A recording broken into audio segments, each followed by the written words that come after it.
Hey everyone, before we start the show, I just want to get some plugs out of the way. If you enjoy this podcast and you're into wrestling, check out the Nerds and Marks podcast or Marty and Sarah Love Wrestling.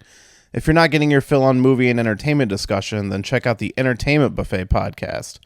If you want to dive into the world of video games, I highly recommend the Darkcast by my friends over at darkstation.com. Listen to them cover important topics and interview men and women from all over the industry. Thanks for listening and enjoy the show.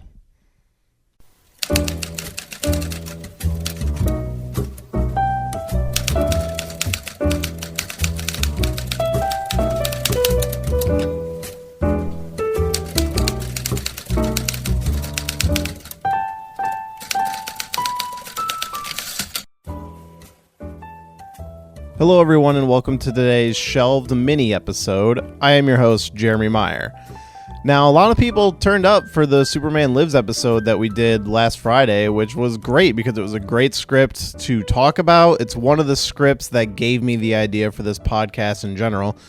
And it was a lot of fun to see people show up for that one, and people really seem to like it, so that's great. And this week we're going to be covering another script that I've often used as an example for this podcast, but we've never actually talked about.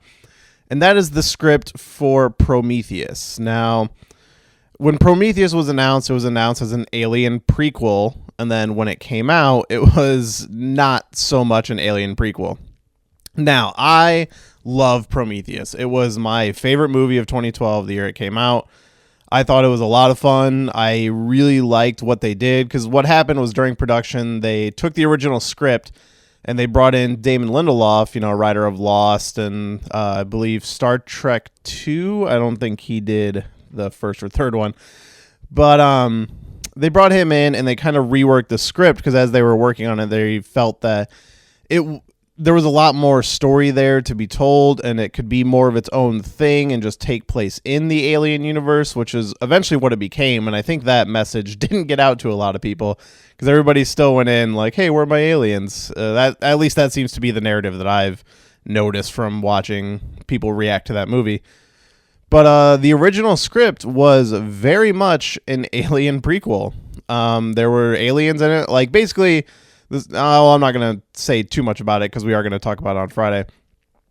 But the original script is called Alien Engineers, and is very similar to the movie we got, but the big difference being it features aliens. And it actually looks like, and I haven't seen it yet, so I can't confirm, that some of the ideas in Alien Engineers are making their way into Alien Covenant, which I hope that's the case, because there were some good ideas in this script, and I'll be very curious. I haven't seen Alien Covenant yet. I can't wait to see it. Hopefully I'll have a review for that on next Monday. Hopefully I'll get to see it this weekend when it comes out. But yeah, so that's what we're going to be talking about. The original script for Prometheus, called Alien Engineers. It's the first script I ever read, because it leaked, and it was one of those things where, like, oh my god, I have to read this. I love this movie. Like, what was different? And I was not disappointed. I really enjoyed that script, and I think you guys are going to enjoy hearing about it. And again, if you want to actually read it, I am going to throw it up on our Tumblr, shelvedfilmpodcast.tumblr.com, so you can go there and download the script and read it for yourself if you want. I very much recommend it to any fan of the Aliens franchise. I think it's a must-read. It'll be worth your time for sure. But if you don't want to read it, just come back on Friday and listen to us discuss it. Now, I do have a little bit else to talk about. So I can't remember if it was last week or the week before, but I finally sat down and watched Furious 7. The seventh movie in the Fast and Furious franchise, which whoever knew there would be 7 of those fucking things. And I'll say, I watched it. I wasn't expecting a lot out of it. But I ended up loving it, and it's actually my second favorite in the franchise, right after Fast 5, which I still think Fast 5 is like the perfect one. But this weekend, I did finally see Fate of the Furious, the movie that came out and broke box office records with the biggest weekend debut ever, beating out Star Wars Episode 7. Like, who would have thought this fucking car franchise with the most diverse cast in the world would beat Star Wars opening weekend? Like, it's crazy how much people love these movies, and I'm one of them. I love every Fast and Furious movie. I just want to get that out of the way right now. I think they're big, dumb, fun action movies, and they start off a little more serious, and then once they finally realize what these movies should be around the time of Fast 5, they're just a fucking riot. And I want to talk about Fate of the Furious because I finally saw it, and it's only fair since I talked about Furious 7. I liked it less than a lot of the other ones. It ranks a little low for me. I still really enjoyed it. Like I said, I love every Fast and Furious movie, but I definitely had some problems with it. I will say I really miss Paul Walker. I never thought that would be the big thing of the movie, but he became what he needed to be throughout the span of those movies, and not having him there or Mia there, but having everyone else there is definitely noticeable. And I missed him. I feel like, and I never thought I'd say this about a Fast and Furious movie, that Paul Walker kind of brought the emotional core to the franchise. I guess he's kind of the character that he's easiest to latch onto. And him not being there, I mean, obviously he couldn't be because, very sad. It was definitely a glaring hole, but I still love a lot of the other characters, but having Vin Diesel be the bad guy, and I will say I was not a huge fan of the reason why he kind of switched sides, and I'm not going to spoil that here, maybe at a later time. I do want to do something covering the whole franchise, and I have a great idea for it, and once we kind of get that underway, I will discuss that. But I wasn't a big fan of like the reasoning behind him going bad, and just some of the characters like were meant to kind of pick up the slack, and who's going to be the hero since the main hero is the bad guy, and I didn't feel like anyone really nailed it. Some of the action scenes were incredible. There's a great fucking action scene in the middle of the movie, and basically turning cars into drones, which was amazing. But I definitely feel that none of the action scenes in this movie topped any of the action scenes in the last movie, and they definitely got more ridiculous. Like they're fighting a submarine, which was really ridiculous, but it didn't hit the levels that the last one did for me. So I left a little disappointed, but I did enjoy the movie. I definitely just put it lower in my ranking, and like I said, I love all of these movies, so me saying that it's not as good as the other ones is not that big of a deal. So I have a ranking here, and so I'm going to tell you my ranking, starting from the top, my number 1 to my number 8. My number 1 is Fast 5. My number 2 is Furious 7. My number 3 is the third one, Fast and Furious Tokyo Drift. And then I'm going to put Fast and Furious 6, and then I would put the original, The Fast and the Furious. And then 8 would come after that, Fate of the Furious, followed by number 4, Fast and Furious, and number 2, or the very last one, number 2 is Too Fast, Too Furious.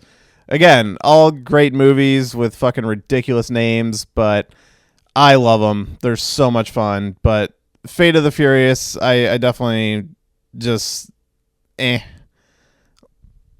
Yeah, there was some, another thing I wanted to point out, there was some really bad expositional dialogue in the middle of the movie. Like the moment where they're explaining why Vin Diesel went bad, it's just like, ooh, let me bring in this character and tell you everything. And it's just like, it's one of those things where you have to tell people that, what's going on. But it's like, these characters should already know that. And it just doesn't make a lot of sense. And it just felt very expositional. So I was just a little disappointed, but still really enjoyed it. I would say maybe you don't have to run out to theaters to see it. If you already did, then, hats off to you. It seems like everybody else did, because that movie made so much goddamn money. But yeah, I would just say maybe wait for it. Yeah, and just watch Furious 7 again, because it's fucking incredible. I've been wanting to do nothing but watch it again ever since I watched it. But yeah, so that's my little review on Fate of the Furious. Oh, I will say the villain, Charlize Theron, I think. She was all right. like, it was cool to see her in the movie, but overall didn't do a lot for me. I mean, coming off of Jason Statham, which they did justify making Jason Statham part of the team in a way I did not expect them to do. It is a little ridiculous, but it's, you know, they make it work. They tell you enough that you need to know, and it worked for me. I was definitely thinking that was going to be a problem for me, but like, oh, we just got this great actor, we made him a villain, but now we got to make him a good guy, and it definitely remains to be seen if any of the new members of the team are going to be in the next one, because they've already said they're going to make 9 and 10, and that'll be the end. They've talked about for years doing a spinoff with The Rock, and now it sounds like that spinoff is going to be The Rock and what's his name? Jason Statham, which would be great. They had great chemistry in the movie. I really love the dynamic between those two characters in Fate of the Furious, and their fight in the beginning of Furious 7 was one of my favorite parts of that movie. So that would be amazing. Like, I know there's been some behind the scenes problems with The Rock and Vin Diesel. So if that's, a lot of people are thinking that is just kind of like, oh, they're making it up for wrestling because Vin Diesel might go to WrestleMania, but then that didn't happen. And The Rock isn't so much in wrestling anymore that I don't see the point for that to be I know wrestling fans are always looking for an angle when it comes to anybody involving wrestling, but I just don't think that's the case. I think there probably is real heat with them just because, you know, franchise, it's the biggest money-making franchise that Paramount has ever had, and Vin Diesel's an executive producer on it, and I just think, you know, maybe he got a little ego inflated because of it and was just having the problems that Rock said that there was problems for. And it also sounded like a lot of the other cast members were having issues too, so maybe he just got a little big-headed behind the scenes, you know, and maybe that shows in some of the reasons why I didn't completely love the movie, but I still think it's worth watching. It's still great. I would highly recommend it. Just again, know what you're getting into and prepare to be just like a little disappointed. But that's going to be my review for Fate of the Furious, and I guess it's going to be a little bit of a shorter episode today. I don't really have much else to talk about. I was supposed to watch Get Out this weekend, and we didn't have time with Mother's Day and all that stuff going on. We just didn't have time. So hopefully next weekend, or next Monday, I should say, I will have finally seen Get Out, and we will have a review on that. So I'm very anxious to see that movie. I know, it's like, when am I actually going to review a movie that's in theaters? Well, I at least got Fate of the Furious a few weeks too late, but I know, it's just, for me, I'm still catching up on a lot of movies from last year, and I've definitely seen most of the ones I wanted to see from last year, and I'm starting to get into this new stuff. I still haven't seen Guardians. I really want to. I hear it's great. I mean, I'm definitely hearing it's good. I hear a lot of people say that the first one is better, which, you know, that's, in my opinion, to be expected, because how could you beat that first one? But I still want to see it to make an opinion for myself. So I'm going to get there, and I will definitely let everybody know as soon as I do, because I'm sure everybody's just waiting to hear. But most importantly, don't forget that we are talking Alien Engineers this weekend, and I am super excited for this episode. And the next few episodes, they're all going to be very nerd-oriented, very fun episodes. So I hope everyone's ready. I really am excited about next week, and I'm going to be bringing on for next week a guest that has not been on the show before. First time, an outside guest, not one of my coworkers. So that's going to be a lot of fun.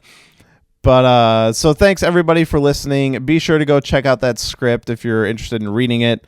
Again, you can find it on our Tumblr at Shelved Film Podcast, .tumblr.com. Sorry, I got a little confused. And you can also email the show if you have any questions or comments at shelvedfilmpodcast@gmail.com. And don't forget to follow us on Instagram and Twitter at Shelved Podcast. And if you're feeling really generous and you really want to help out the show, go ahead and leave an iTunes review. That's one of the best ways to help us out. It puts us in front of more people so we can get a bigger audience. One thing I forgot to mention. I am sitting on so I got the Fast and Furious Ultimate Collection. Comes with all the 7 movies that are out, and they all came with digital codes. Now, I already owned Fast 5 and Furious 6 on Blu-ray and had those digital movies already on my iTunes. So I redeemed, 1, 2, 3, 4, and 7 So I have extra codes for Fast 5 and Furious 6.